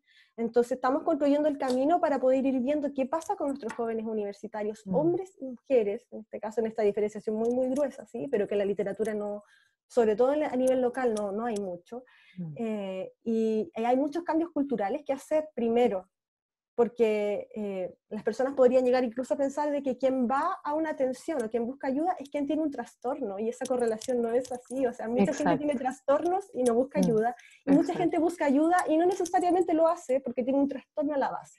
Entonces, el proceso es mucho más complejo que eso, tiene que ver con educarse, con educación en salud mental, lo que nosotros llamamos alfabetización en salud mental, pero el nivel solamente de conocimiento como teórico de un tema tampoco genera que la gente consulte, porque claro, se nos vienen y se nos introducen estas variables culturales que me hacen tener pocas expectativas a lo mejor de un tratamiento que popularmente parece que no funciona, o que se trata solo de ir a conversar, por lo tanto, ¿qué más efecto me va a hacer solo conversar? Hay mucho que educar por un lado, pero también nosotros sabemos que para que la cultura cambie, esos son cambios lentos, y que requieren harta intervención masiva. No es un cambio tan fácil, de hecho lo estamos viendo aquí mismo en la Dirección de Equidad de Género, ustedes con el trabajo que hacen, visibilizando entonces un cambio cultural que tenemos que hacer, pero que nos está costando porque nos estamos pillando, somos machistas, que pese a que tenemos el discurso, muchas veces ese discurso no se traduce en nuestra conducta. ¿Ya? Y en términos de salud mental y búsqueda de ayuda pasa exactamente lo mismo. Yo puedo tener un discurso en donde soy súper pro atenciones, pero igual me freno, ¿cierto? Y bueno, eso plantea un desafío dentro del aula, pero también para la universidad, y que yo creo que se ha ido tomando desde la vicerrectoría de pregrado, por ejemplo, hay una unidad que está mirando el tema de salud mental también, por lo relevante que es. Sí. Exacto. No sé, Nicole, Francisca, ¿quieren agregar algo más en esta línea en relación a los desafíos que desde el género podemos encontrar con respecto a lo que son las problemáticas de salud mental, respecto a lo que es la salud mental? Sí, como tú hablabas de las diferentes masculinidades, ¿cierto? Yo creo que eso es súper importante. Y hacerlo cotidiano y visible en el día a día, en los espacios universitarios, creo que es un buen empezar, como respondiéndole un poco a la pregunta de pregrado, ¿cierto? Visibilizarlo, como, porque yo me cuestionaba, ¿por qué los hombres tienen menos atenciones en salud mental? Bueno, debe ser porque los hombres desde pequeños también están como coartados a sentir ciertas emociones, ¿cierto? Y que nosotras también, porque las mujeres lloramos, pero no sentimos rabia, ¿sí? Entonces todo lo que me da rabia, después yo lo lloro, porque no aprendo a sacar mi rabia. Y en el caso, yo había leído otra pregunta que tenía que ver como con la violencia ejercida por parte de los hombres. Yo creo que también va por ese lado, porque como yo no entrego herramientas para mostrar mis otras emociones, como la frustración, la pena, ¿cierto? Y solo lo canalizo a través de la rabia, no tengo otro abanico a dónde recurrir. ¿Cierto? Claro, no cuento con un abanico emocional, solamente puedo recurrir a la rabia, a la irritabilidad, claro, me faltan herramientas. Sí. Entonces, muchas veces tiene que ver con psicoeducación, ¿sí? Entonces nosotros, yo creo, como tener un rol participante dentro de la universidad y dentro del aula decir, ojo ahí con esto que dijiste, porque esto tiene que ver con por ejemplo, prejuicios de género, aunque estemos hablando de otra cosa, ¿sí? Aunque nosotros estemos haciendo clases en ingeniería y que tiene que ver, sí, sí, yo como docente veo que un compañero va y le dice a otra, así como, no te preocupes, yo lo hago porque a ti, no sé, eres más débil que yo o algún mensaje similar. Bueno, yo ahí como docente tendré que decir, ojo ahí, sí, eso no está bien, o al revés también, ¿sí? Compañeras que puedan decir, no, que lo haga él porque es hombre. Entonces, yo creo que de esas pequeñas cositas nosotros podemos ir visibilizando y movilizando el cambio. A mí igual me gustaría... ¿Sí? Gracias. Bueno, me parece súper interesante la pregunta que plantea Vitalia, que es como pensar el pregrado considerando la salud mental y el género. Entonces, yo creo que acá primero como poder reconocer que las personas que están en la universidad tienen una historia previa, ¿ya? Y que en realidad ahí el abanico debe ser absolutamente heterogéneo entre una vivencia y otra, ¿ya? Pero sí me parece súper importante que la universidad también pueda tener una lógica de invertir en espacios como de prevención y promoción, ¿ya? Y no solamente estar esperando o generando esos espacios como de la atención cuando el problema ya está, sino que poner la lógica y gran parte de la inversión en lo previo, en entregar herramientas para la gestión de emociones, para resolución de conflictos, para el uso de tiempo libre saludable, para, qué sé yo, participación y desarrollo de intereses. O sea, yo creo que es la misma lógica que debería tener un país a la hora de invertir en sus políticas públicas, es la lógica que debería tener la universidad, ¿no? Invierto acá. Prevención y promoción. Entrego los recursos para que las personas puedan entender qué es calidad de vida, qué es hábitos más saludables y que puedan ir incorporándolo. Ahora, yo igual por eso mencionaba que en el fondo esto también hay que entenderlo desde una lógica de sistemas, porque la universidad también está inserta en un país o en una región, en un país, donde también sería ideal que a nivel de a todos los niveles podamos tener una lógica que apunte a eso, porque si no tampoco tiene mucho sentido. O sea, sí que es un aporte, pero va a tener mayor implicancia cuando vayamos todos, digamos, voy a ser más coloquial, ¿no? Pero como remando hacia el mismo lado. Sí, tienes mucha razón igual, Francisca, porque implica la prevención, la orientación a largo plazo, ¿no es cierto? Es decir, cómo no solamente nos hacemos cargo del problema ahora, sino que cómo también tratamos de implementar estrategias que en el largo plazo se traduzcan en que las universidades sean comunidades más inclusivas, ¿cierto? Más igualitarias, donde finalmente también se pueda educar y socializar en esta nueva forma de construir relaciones que sean más sanas, más igualitarias para todos. Estoy revisando aquí algunas preguntas del chat. Pregunta acá Fernanda, dice, hola, ¿existe alguna línea que trabaje desde la salud intercultural basados en el buen vivir? No sé si ustedes desde su experiencia conocen algo, si no podemos investigarlo y le respondemos a Fernanda por interno. ¿No? no, así como directo que ¿Sí? solo trabaje desde la línea intercultural, no, pero nosotros como equipo de salud estamos ya insertos en capacitaciones que tienen que ver con la cosmovisión mapuche y cómo poder formarnos desde ahí para entregar un acompañamiento más completo. Sí, muy necesario además en nuestra región, muy necesario que todos quienes trabajamos en esta área podamos también formarnos en todo lo que es la línea de interculturalidad. A ver, acá alguna otra pregunta que dice, es un comentario, mira, Tamara hace un comentario acá, dice, los hombres no piden ayuda, no porque no se sientan deprimidos, sino porque socialmente no se les permite sentirse débiles, porque se supone que son el sexo fuerte. Aparecen acá también los estereotipos de los que habíamos conversado antes. ¿Cierto? Dice, ¿y qué diagnóstico hay respecto del mundo del trabajo? Me refiero a funcionarias y académicas. Bueno, la encuesta la encuesta que aplicamos da algunas luces, ¿ah?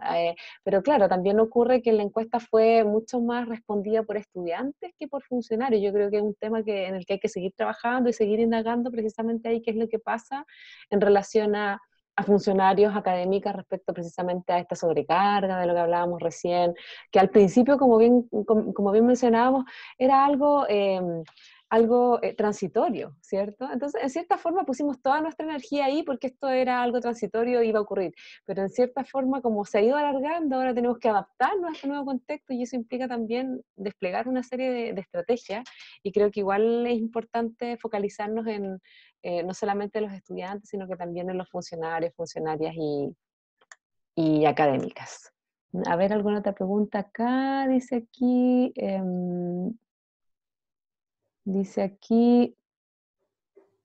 a ver, dice acá, la universidad como institución y espacio tiene responsabilidad como causante y gatillante de problemas de salud mental en los estudiantes. Algunas veces los espacios de salud mental dentro de la U buscan enseñarles a lidiar con la U y sus dificultades, pero creo que es relevante cambiar las bases de la U que contribuyen a crear e intensificar el problema. Tal vez podríamos referirnos un poco a eso, ¿cierto? A cómo finalmente en las desigualdades de género lo que vemos igual son estas relaciones de poder y subordinación, ¿cierto? Entonces, pensar los problemas de salud mental y pensar en una comunidad universitaria desde el género igual implica pensar en relaciones que sean más igualitarias, más participativas, más democráticas. ¿Hacia dónde creen ustedes que debiéramos transitar en esa línea, pensando como más a futuro? Yo quería decir algo hace rato, a propósito de lo que decía Francisca, y creo que también tiene que ver con lo que tú estás preguntando, pero va más allá de la universidad. Yo la verdad, no es que esté en total desacuerdo con lo que menciona la persona, no recuerdo el nombre, pero esta es una cuestión estructural. Chile hace una inversión en salud mental que es bajísima en comparación con el resto de los países de la OCDE, con el resto del mundo. No, digamos, ese ámbito está súper invisibilizado en las políticas públicas. El resto es una réplica de lo que tenemos en el país, ¿ya? De hecho, una recomendación súper importante, la OMS hace tiempo la dio, invertir en salud mental es un excelente negocio. O sea, a la medida que la gente se siente bien, trabaja contenta, es más productiva, los estudiantes les va mejor, sabemos que hay una correlación entre la salud mental y el rendimiento académico. Entonces, esta es una cuestión que no es solamente la universidad, sino que tiene que ver con nuestro sistema. Y esos son los mensajes que nos envían a la población. No es relevante. No es relevante atenderse por salud mental, aunque hagamos esta distinción que sabemos que no es tal, porque obviamente las enfermedades, por ejemplo, crónicas, conllevan trastornos de salud mental y viceversa también, ¿ya? Pero cuando lo dividimos para poner la plata, digamos, ahí, ¿sí? Que es importante también, no le estamos dando tanto peso a esto, y entonces tenemos un país que no solamente está empobrecido, es un país súper desigual también, obviamente, con los índices de desigualdad que tenemos va a haber mucha frustración en la población, y eso es lo que se visibiliza hoy en día. Por lo tanto, el mensaje que nos va llegando es el que vamos construyendo culturalmente, no es necesario. Los problemas psicológicos, interpersonales, son míos, no son de nadie más, porque no hay lugares a los que yo pueda acceder. De hecho, se ha ampliado un montón la red asistencial, pero todavía no alcanza a cubrir la demanda. O sea, hoy día vemos muchos psicólogos, por ejemplo, en los SFAM trabajando, pero siempre está colapsado el sistema, ¿sí?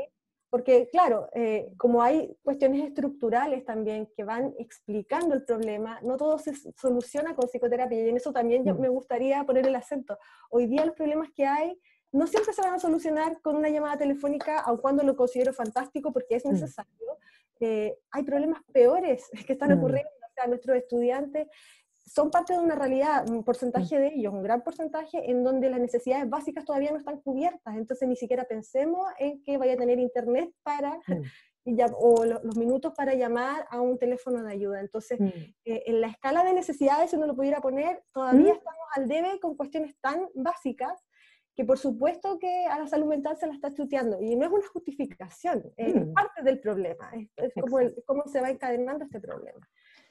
Ahora, respecto a la pregunta que hicieron, yo creo que también es bueno ir también empoderándonos de qué parte del problema es la que yo puedo resolver, porque en la medida que yo exteriorizo todo este problema hacia la universidad o hacia el sistema, me quedo desprovisto de recursos para hacer frente a mi problema, que también es mío, ¿ya? O sea, hoy día mi angustia también es mía, mi estrés, mi educación también es mi problema. Entonces, claro, le tengo que dar un peso relativo efectivamente a una institución, pero yo también tengo que tener, poder visualizar en qué rol estoy jugando, porque si no hago eso, me voy a quedar en una postura victimizada en la que de verdad no voy a poder hacer frente al problema. Y hoy día necesitamos utilizar nuestros recursos, ¿ya? Por nuestra salud mental necesitamos visibilizar cuál es mi rol y en mi margen de acción ver qué es lo que puedo hacer. Y en ese sentido los psicólogos también tenemos un rol súper importante en visibilizar los recursos de nuestros pacientes, de nuestros estudiantes como profesores, ¿cierto? Y ver, porque todos tenemos recursos, aun cuando estemos en la situación estructural más desfavorecida, efectivamente hay resiliencia, efectivamente hay recursos importantes que rescatar y las personas pueden sobreponerse. Entonces, si bien necesitamos constantemente mayor equidad, hay recursos personales súper destacables. Yo lo veo en los estudiantes, chicos que de verdad tienen situaciones económicas súper adversas y que igual están rindiendo súper bien el año, que buscan apoyo, porque eso también es un recurso, la capacidad de pedir ayuda cuando yo no puedo hacerme cargo, ¿sí? Pero yo creo que en este problema hay que ponderar los roles y entonces buscar el espacio en el que nosotros sí tenemos incidencia. Gracias, Natalia. Precisamente además porque el bienestar igual está muy relacionado con eso, con poner nuestros recursos y nuestras capacidades también al servicio de los contextos en los cuales nos desenvolvemos y de qué tan funcionales podemos hacer igual a eso, hacia esos contextos. Voy a revisar acá en el chat si hay algún otro comentario. Dice acá, a ver... Creo que sería bueno que mencionen los factores protectores de la salud mental, ya que mencionaron los determinantes sociales. ¿Quién quiere profundizar en eso? De nuestras invitadas, Nicole, Francisca. Bueno, yo creo que eso es bastante amplio, ¿ya? O sea, factores protectores de salud mental podemos mencionar desde temas de transporte, vivienda, alimentación, qué sé yo, parques, digamos, o áreas verdes en la ciudad, hasta poder, por ejemplo, quizá, ahí estoy hablando como en un nivel tal vez más macro, ¿no? Pero si vamos quizás analizando esta pregunta en otro tipo de niveles, también, por ejemplo, un elemento fundamental a la hora de hablar de protección en salud mental son las relaciones, las dinámicas, todo ese espacio afectivo que se puede ir generando, o las experiencias en el fondo que se puede ir generando las personas en ese tipo de interacción, es muy protector, ¿ya? Pero también, o sea, aspectos vinculares, creo que ahí, Tamara, es bastante amplio lo que podríamos ir describiendo para poder estipular como los distintos factores. Pero yo creo que ahí quizás como la lógica tiene que ser ir por niveles, a nivel personal, a nivel familiar, a nivel de, qué sé yo, más comunitario, a nivel institucional, a nivel ya más gubernamental. Ya como creo que hay distintas esferas ahí. Claro, todo lo que es el apoyo comunitario también, ¿cierto? Las redes sociales, todos son las redes sociales en términos de apoyo social. Claro, y ahí también, relativo al nivel, también hay mayor o menor alcance, ¿no? Porque creo que sí, es verdad que la salud mental también tenemos una responsabilidad desde lo individual, pero también hay todo un aparato que en el fondo genera también que las experiencias, o determina también va determinando las experiencias que tenemos las personas. Claro, y que alude, algo. sí, Natalia, alude mucho a lo que señalaba Natalia también, a todos esos elementos que son estructurales, y ahí obviamente aparece el género, porque el género también tiene un componente, es esencialmente estructural también. Algo iba a agregar Natalia. Sí, quizá pensando en que la persona que hizo la consulta, a lo mejor lo que quería y lo que aclara es que quiere como tips o protección en el fondo que Sí, verdad. En ese sentido, un poquito reafirmando lo que mencionaba al inicio y lo que ya mencionaban también Nicole y Francisca, en escenario de incertidumbre, es bueno mantener ciertas certezas, ¿sí? Porque, claro, nosotros los seres humanos sufrimos mucho cuando no podemos controlar el medio. O sea, necesitamos sentir que tenemos un cierto nivel de control. Algunos somos más controladores que otros, sí. pero la mayoría mantenemos un cierto nivel de autoeficacia, ¿cierto? De que lo logro, esto lo puedo manejar, lo puedo predecir incluso, ¿sí? Puedo llegar a saber qué es lo que va a ocurrir después, qué es lo que hoy día no nos está ocurriendo, ¿cierto? Entonces, si quizás pudiéramos dar algún tip, es mantener ciertas rutinas o actos o espacios en los que sí me siento efectivo. Y por eso yo al inicio mencionaba que el espacio universitario puede ser un protector para los estudiantes. Porque si bien hay una sensación de que es algo distinto, que no es la misma docencia, por lo menos en lo que nos ha tocado como profesores ver, es que sí están respondiendo bien. Entonces, probablemente eso va a aumentar su autoconcepto, autoestima académica, la sensación de control, ¿cierto? Y que estoy logrando llevar mi proyecto vital, digamos, el transcurso para llegar a ser lo que yo quiero ser, ¿cierto? Que esta etapa tan importante, estoy sintiéndome eficaz en eso. Aun cuando la circunstancia no sea la ideal, porque tenemos que tener en consideración que para nadie es ideal. No hay ningún estudiante universitario, recalco, a nivel mundial que pueda decir que está recibiendo una educación igual a la que tenía antes. Eso es como un duelo que tenemos que hacer también. Yo creo que un tip es como hacer ese duelo. Sí. Ya, o sea, las cosas cambiaron. Cambiaron por un tiempo mayor al que nosotros creíamos. Y vamos a tener que hacer ese duelo de no saber todavía qué va a pasar, que es súper difícil. Pero si mantenemos ciertas cosas, ciertas rutinas, probablemente eso lo vamos a llevar de mejor manera. Y también tener en consideración que la rutina que nos funcionaba esta semana no nos va a funcionar la próxima. No nos frustremos porque quienes son más rígidos o somos más rígidos, nos frustramos porque a lo mejor yo ya había encontrado la manera de trabajar en este contexto tan raro y resulta que ahora ya no me está funcionando y me estoy estresando con esta manera. Entonces, hoy día el llamado, y es un llamado general, es a flexibilizar. Entonces, la rutina de hoy quizá no es la misma de la próxima semana y no importa, ¿ya? ¿Y qué más flexibilidad van a necesitar los mismos estudiantes que viven en condiciones en donde, por ejemplo, hay muchos miembros de su familia que necesitan trabajar al mismo tiempo? Entonces hay que buscar estrategias. Aquí la creatividad también es súper relevante.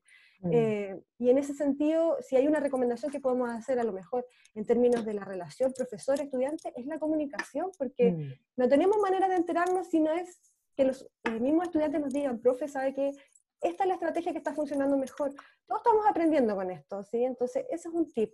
¿Cómo bajamos los niveles de esta sensación de incertidumbre? Mantener rutinas, pero rutinas flexibles, rutinas que no van a ser todas las semanas igual.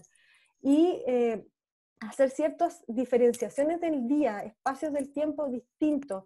El fin de semana, ojalá sea fin de semana, porque hoy día los días son todos iguales. No sabemos si es marzo, abril, mayo, porque todo el tiempo es igual, digamos, hago exactamente lo mismo. Entonces, el día tiene que tener un ritmo establecido. A lo mejor es un ritmo en el que mujeres tenemos que hacer aseo, comida, mudar hijos, hacer teletrabajo, pero es un ritmo. Yo voy estableciendo que cada espacio tiene una cosa, y bueno, tengo que bajar también mis niveles de exigencia porque es imposible que nosotros podamos rendir tan bien como lo hacíamos antes en todos los espacios. Esos serían como algunos de los tips que yo podría dar. Me imagino que hay muchísimos más en este contexto. Sí, algo más que quiera agregar. Nicole levantó la mano como para que vayamos de a poquito. Bárbara también ahí levantó la mano. Sumándome a lo que dice Natalia, me parece súper relevante esto de ser flexible y de no pensar que vamos a tener una pandemia ideal. Sí, porque al principio está como la clase de yoga, el ejercicio en la mañana, volverme vegetariana, y todo eso mientras rindo full en el trabajo o en los estudios. Entonces es como de a poco tomando nuevos desafíos. Si es lo que me resultó durante un mes, a lo mejor el mes siguiente ya no me va a resultar. Hay gente que se va a leer 10 libros, hay otra gente que no le gusta leer. Entonces no compararme en los procesos, ¿sí? Y lo otro como factor protector, yo creo que es como agotar instancias, ¿sí? Como decía Natalia, si tú no me dices lo que necesitas, yo no puedo adivinar. Entonces me ha pasado que con los estudiantes que yo atiendo, de repente me muestran algunas problemáticas y le digo, ¿te acercaste a la DDE, que es mi dirección de desarrollo estudiantil de trabajo? Porque yo encuentro que nosotros somos un factor protector dentro de la universidad. Así como decía Francisca, nosotros nos enfocamos en la prevención y en la promoción con las diferentes áreas que están dentro, con bienestar estudiantil, con ciudadanía estudiantil y nosotros en salud. Entonces muchos dicen, chuta, es que yo no puedo, no sé, antes era, no tengo internet. Y es como, ¿postulaste a la beca de conectividad? Ah, había una beca, no sabía. Lo que pasa es que hay una lista de espera gigante para psicólogos y pediste hora en el correo. Ah, no, que no he pedido, es que me dijeron. Sí, entonces yo creo que un factor protector ahí es como corroborar la información. Exacto. ¿Sí? Porque de repente dentro del mismo espacio estudiantil, en redes sociales, que sabemos que ahí se juntan nuestros chiques, hay algunos mitos que no son tan ciertos. Entonces ir como sacando y limpiando esa información es súper bueno también. Claro, y recurrir a los canales formales también para acceder a esa información. Andrea, yo igual creo que hay un punto importante, o sea, que cuando hablamos de comunicación, no solamente tenemos que esperar que sea la o el estudiante el que pueda plantear lo que ocurre, sino que ahí la persona que cumple el rol como docente también tiene que estar disponible, ¿ya? Y poder generar esa comunicación con los otros, porque yo creo que acá igual hay que ser consciente de que la relación es asimétrica, y la relación también tiene una lógica de poder, que no es menor no reconocerla, ¿ya? Entonces también creo que ahí hay que ser conscientes de eso, como para poder ir generando los diálogos y haciendo un espacio más participativo y más democrático también. Exacto. Bárbara, ¿quería agregar algo? ¿Había levantado la mano o era un...? ¿No? Bueno, vamos a ir cerrando. A ver, voy a revisar si hay alguna otra pregunta acá en el chat. Denme un segundo. A ver, para ir ya finalizando. Aceptar que en medio de esta crisis, comenta acá Pamela Jiménez, aceptar que en medio de esta crisis, así como también en muchos otros momentos, está bien no estar bien, exactamente, ¿cierto? Está bien no estar bien. Y acá aparece otro comentario, Elizabeth dice prevención, visibilización desde lo positivo, respeto a la individualidad, cosmovisión, es una bonita y gran tarea. Muy interesantes las miradas y el conversatorio. Muchas gracias. Les queremos agradecer a todos quienes han estado presentes. No sé si nos acompaña todavía nuestro rector y quiere compartir algunas palabras con las invitadas y con también el resto de las estudiantes que están escuchando el conversatorio, funcionarios, académicas. Hola, buenas tardes a todos y todas, más todas. Hola. Un gusto estar en este conversatorio. Llegué tarde porque tenía otra reunión y la verdad es que felicitarla a la Dirección de Género por este conversatorio, a las panelistas que la encontré con intervenciones realmente muy iluminadoras. Por eso más bien vine a aprender a este conversatorio. Y bueno, yo creo que el tema de la salud mental no es un tema solamente de la pandemia, sino que realmente es un tema transversal de todos los tiempos. Ahora, tal como lo decía una panelista ahí, es un tema que se está visualizando en este momento en forma más explícita, digamos. Yo vengo saliendo de una reunión de la FUF y también vengo terminando todo un ciclo de conversatorios con todos los académicos y académicas de todas las facultades y justamente aparece este tema de la salud mental en forma muy protagónica, es decir, más lejos, uno de los ejes más relevantes del movimiento estudiantil, no solamente a nivel de la UFRO, sino que a nivel nacional. En este momento hay 17 universidades que están en paro virtual, donde el tema de la salud mental es un tema realmente tremendamente relevante, digamos.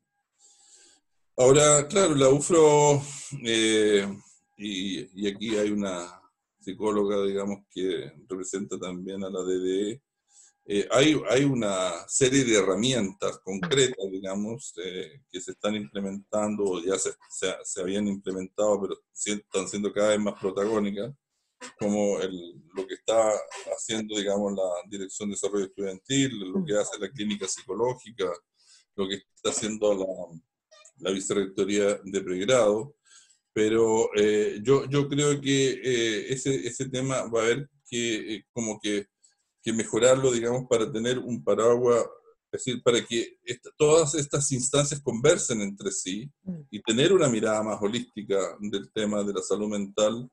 Y yo creo que la mirada de género aquí es realmente vital, y alguien que hizo también una pregunta o una intervención con respecto a la salud mental de la mujer indígena, de la mujer mapuche, yo creo que tiene una cosmovisión absolutamente distinta, tiene una explicación distinta, y yo creo que eso también tenemos que de alguna manera también considerar, digamos. Yo creo que en la inserción de esta pandemia sanitaria, podríamos decirla, que principalmente afecta al sistema inmune, al sistema respiratorio, pero yo creo que de resultado vamos a quedar con dos pandemias adicionales. Una es la económica, que va a ser realmente muy relevante, y la otra pandemia va a ser la pandemia de la salud mental, digamos. Entonces, ¿por qué razón? Yo realmente me interesaba escuchar la mirada de género desde la salud mental, porque yo creo que en la universidad tenemos que construir un ambiente, un clima laboral que sea protector de la salud. Y eso, y ahí con el respeto a las psicólogas, yo creo que no solamente es responsabilidad de las psicólogas o psicólogos, o de los psiquiatras, o de la farmacología, digamos, sino que es una responsabilidad de todos y todas los que trabajamos lo que ahora nos compete, que es la universidad. Es decir, yo creo que todos tenemos que ser un poco de psicólogos, en que estar atento al otro, estar atento al que está al lado, digamos. Cuando uno hace clases presenciales, cuando hacía clases presenciales, conversábamos este tema con los estudiantes, en que realmente un sistema muy efectivo como factor protector es realmente estar más atento de la persona que está sentada a mi lado, o de mi amiga, o del amigo, por qué no va a clase, por qué está más callado, por qué, bueno, un sinnúmero de síntomas bastante sutiles, pero yo creo que la responsabilidad realmente es absolutamente de todos, como un factor que nos apoye en esta situación, y realmente evitar situaciones más dramáticas. Obviamente el especialista psicólogo es fundamental, como también lo es otros profesionales, y no solamente de la salud. Aquí el trabajador social, por ejemplo, también es fundamental en este ambiente. Por lo tanto, el desafío nuestro como universidad es realmente cómo creamos un ambiente protector en el tema de la salud mental.